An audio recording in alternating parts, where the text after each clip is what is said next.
Hey, good day, everyone. I was thinking, what could I do as a topic? I got it. Feeding yourself. Sounds easy, sounds right. I don't know if you have it told to you. I'm sure I've had it told to me to grow up, right? Well, first of all, I got to figure out what that really means. Does that mean enter into life and start to decide that, hey, you have choices you can make and try to make the best and most effective and efficient one for you? Absolutely. Now, oftentimes, what I really think it means is go get a job, pay your bills, enter into that whole American dream or whatever dream you live in. I mean, there's probably a bunch of cultural differences. And if you see this, and there are, tell me about your societal dream and what the paradigm or what people want you to shoot for, right? What I really mean is start doing things for yourself. That's it. For me, I realized that there were people in these groups, people in these religions, people at school feeding me stuff, right? Like a little kid, right? Right.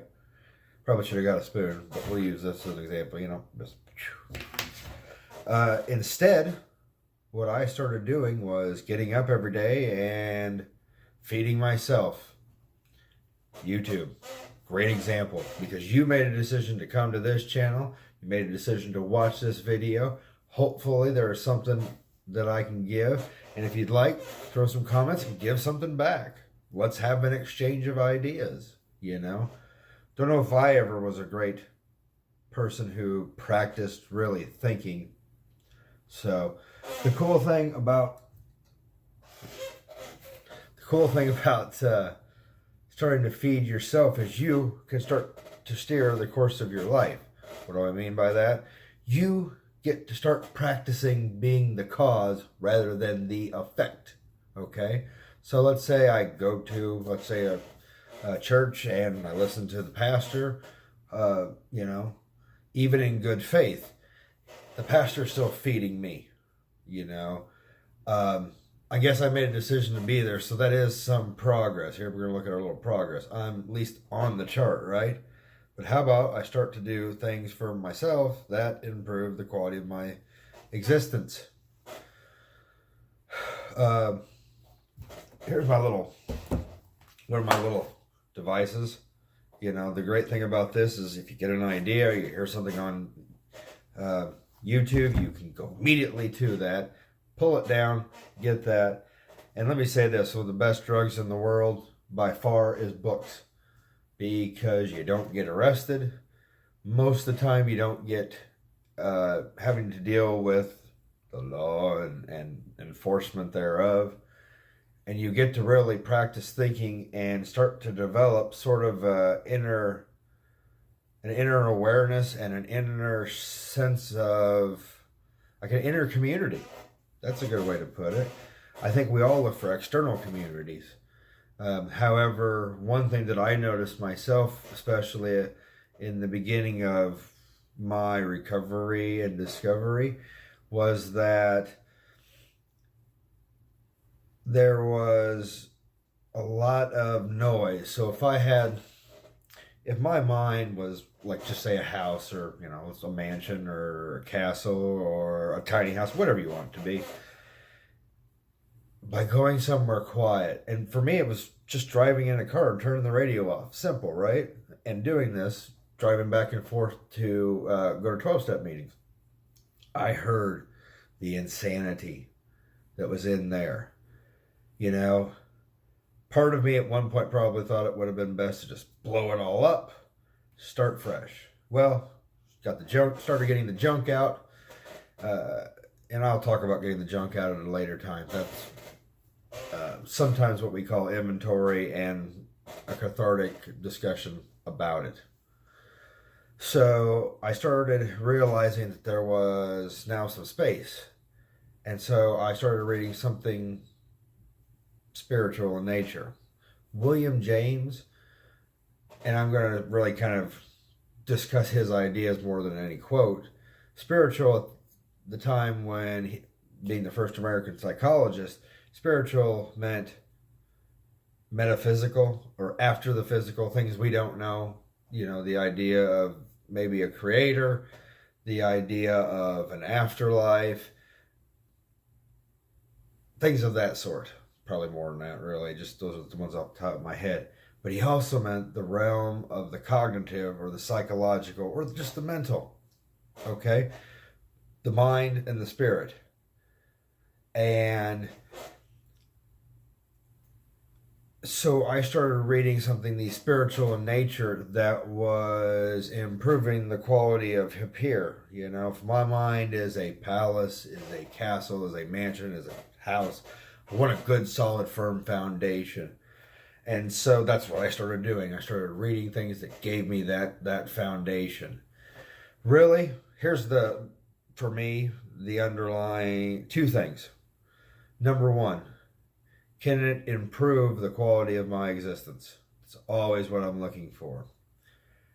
However, I am becoming attuned to knowing sometimes what to read and how to read it. So what does that mean? I have started books and stopped them. I have started books and just plowed through them. And in the book Power versus Force, the author Hawkins describes using sort of a kinesthetic arm test. So this might be a great little God's eye view of, hey, should this be a book I could read? So if you have a friend or whomever that's close, all you got to do is calibrate it like this.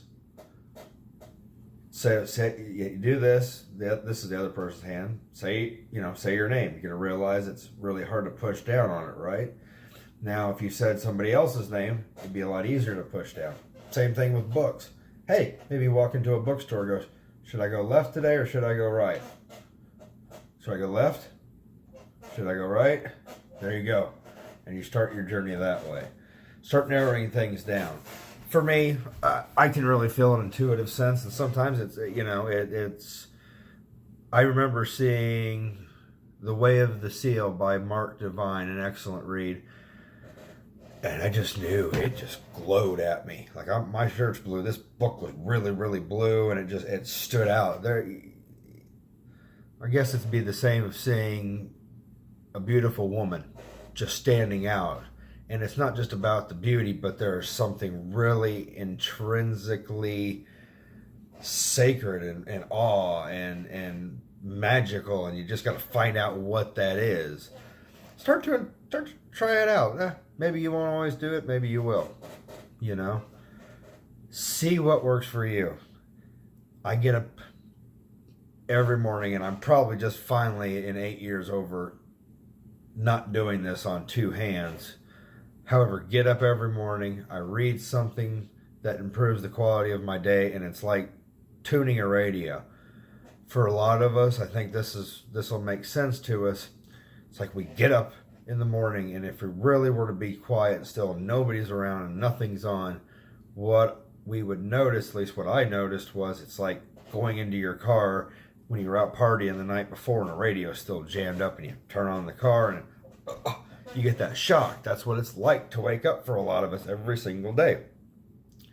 And so by reading something, it calms me down. Do you have coffee? Sure. I do. Coffee, tea. If you smoke cigarettes or anything that's legal that doesn't necessarily lower your consciousness, sure. I quit smoking years ago. It just makes up here more comfortable. And if I'm making a house or a place to live up here, I want it to be more comfortable. Consider that. Down the road, I will do a video on the things that I read or people I listen to on YouTube that really have guided me in this progress.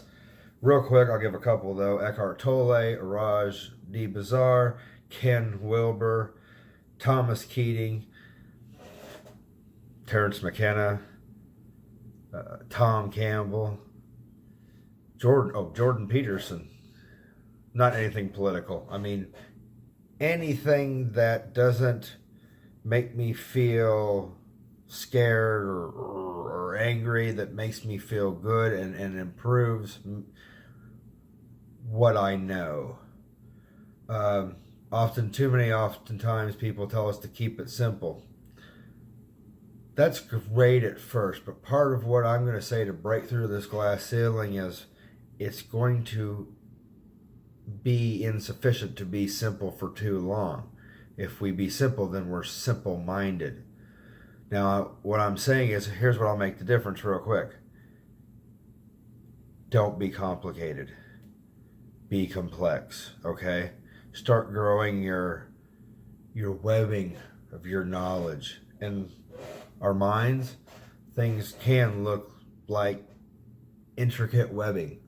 And so what we want to do is start to practice that in order to make just a beautiful and comfortable place to live. Thank you, and have a wonderful day.